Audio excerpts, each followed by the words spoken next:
ఇప్పుడు వైఎస్ఆర్ కాంగ్రెస్ పార్టీకి ఒక పెద్ద చిక్కొచ్చి పడింది. అదేంటి అంటే జగన్మోహన్ రెడ్డి గారు తన పొలిటికల్ కెరీర్కి సంబంధించి కొత్త ఆలోచన చేస్తున్నారు. ఆయన ప్రస్తుతం పులివెందుల నుంచి ఎమ్మెల్యేగా గెలిచారు కదా. కాకపోతే అనుకోకుండా పార్టీకి కనీసం ప్రతిపక్ష హోదా కూడా రాకుండా కేవలం 11 సీట్లు మాత్రమే వచ్చాయి. ఒకవైపు చూస్తేనేమో తెలుగుదేశం కూటమి ప్రభుత్వం చాలా బలంగా ఉంది. గడిచిన 5 ఏళ్లలో జగన్మోహన్ రెడ్డి గారు ముఖ్యమంత్రి హోదాలో చేసిన తప్పుడు నిర్ణయాలు కానీ, లేకపోతే వారి ప్రభుత్వం తీసుకున్న తప్పుడు నిర్ణయాలు కానీ, లేకపోతే కక్ష సాధింపు చర్యలుగా తెలుగుదేశం వాళ్ళని, చంద్రబాబు నాయుడిని వ్యక్తిగతంగా కూడా వేధించిన పుట్టెడు పాపాలన్నీ మీద ఉన్నాయి. వీటికి తగ్గట్టు పాత కేసులు ఉన్నాయి.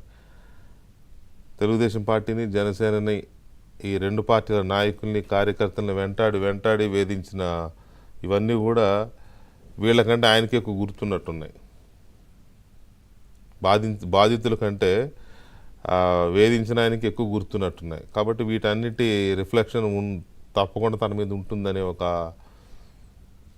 నమ్మకం బాగా గట్టిగా ఉన్నట్టుంది. సో అందువల్ల ఇది అని ఖచ్చితంగా చెప్పలేం, కానీ ఏదో జరుగుతోంది. ఏం జరుగుతుందో చెప్పడం కష్టం, బట్ ఏదో జరుగుతోంది. ఎందుకంటే నిప్పులేంది పొగరాదు అంటారు కదా.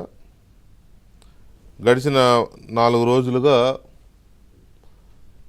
సోషల్ మీడియాతో పాటు వైఎస్ఆర్ కాంగ్రెస్ పార్టీ ఆంతరంగిక వర్గాల్లో కూడా ఒక చర్చ బలంగా నడుస్తోంది. అదేంటి అంటే జగన్మోహన్ రెడ్డి గారు శాసనసభ సభ్యత్వానికి రాజీనామా చేసి ఎంపీగా గెలిచి ఢిల్లీ వెళ్తారు.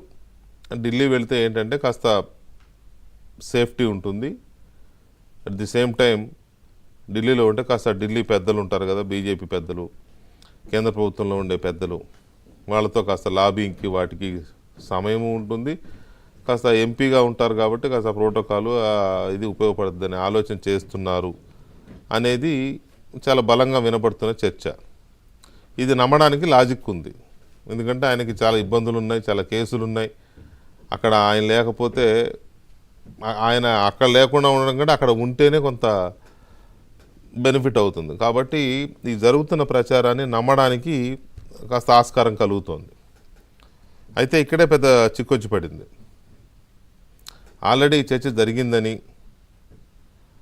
కానీ కొన్ని పరిస్థితులు అనుకూలంగా లేవు అనేది అందుతున్న సమాచారం. ఎంపీ పదవికి ప్రస్తుతం ఎంపీగా ఉన్న అవినాష్ రెడ్డి రాజీనామా చేస్తే తప్ప జగన్మోహన్ రెడ్డి అక్కడ ఉప ఎన్నిక రాదు, జగన్మోహన్ రెడ్డి ఎంపీగా వెళ్ళలేరు. అవినాష్ రెడ్డి అడ్డం తిరిగినట్టు తెలుస్తోంది.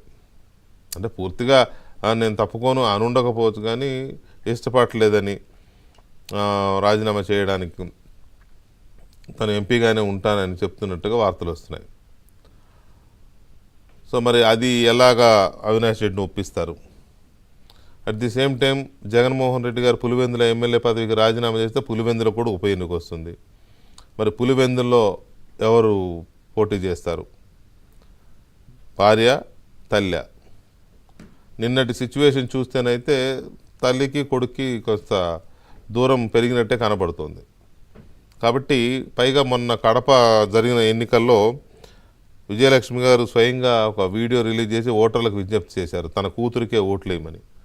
అలాంటి పరిస్థితుల్లో కొడుకు తరఫున ఎమ్మెల్యేగా పోటీ చేస్తుందా అనేది డౌటే. కాబట్టి భారతి గారు పోటీ చేస్తారు అనేది ఒక కంక్లూజన్కి వస్తున్నారు పార్టీ కార్యకర్తలు కానీ, పార్టీ నేతల్లో కానీ ఒక చర్చ జరుగుతుంది.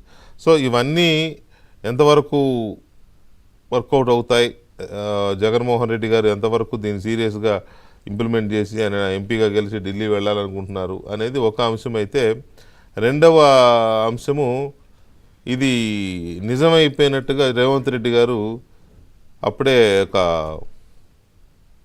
స్ట్రాంగ్ స్టేట్మెంట్ కూడా చేసేసారు. నేను కూడా విన్నాను కడపకు ఉప ఎన్నిక వస్తుందని. వస్తే షర్మిలని నేనే కడప జిల్లాలో కడప పార్లమెంట్ పరిధిలో గల్లీ ఊరూరు తిరిగి షర్మిలను గెలిపించుకొస్తా అని చెప్పి ఆయన ఒక స్టేట్మెంట్ చేశారు. అంటే ముఖ్యమంత్రి హోదాలో ఉన్న వ్యక్తి అంత తేలిగ్గా స్టేట్మెంట్ చేస్తారా అంటే అంత ఈజీగా చేయరు. ఏదో మామూలుగా ఎవరెవరో మాట్లాడుకున్నట్టు కాదు కదా. ఏదో సోషల్ మీడియాలో వచ్చిన దాన్ని బట్ బేస్ చేసుకుని ఒక స్టేట్మెంట్ చేయడం అంటే సంథింగ్ ఏదో ఉంది. అది షర్మిల గారు చెప్పుండొచ్చు, లేకపోతే ఇంకెవరైనా ఆయనకి ఇన్ఫర్మేషన్ ఉండొచ్చు, మొత్తం ఇదే జరుగుతుంది. సో ఇవన్నీ ఉన్న నేపథ్యంలో ఏం జరగబోతోంది అనేది చాలా కీలకంగా చర్చ జరుగుతోంది ఆంధ్రప్రదేశ్ రాజకీయాల్లో. సో ఏంటనేది మనం చర్చిద్దాం. మనతో తెలుగుదేశం పార్టీ జాతీయ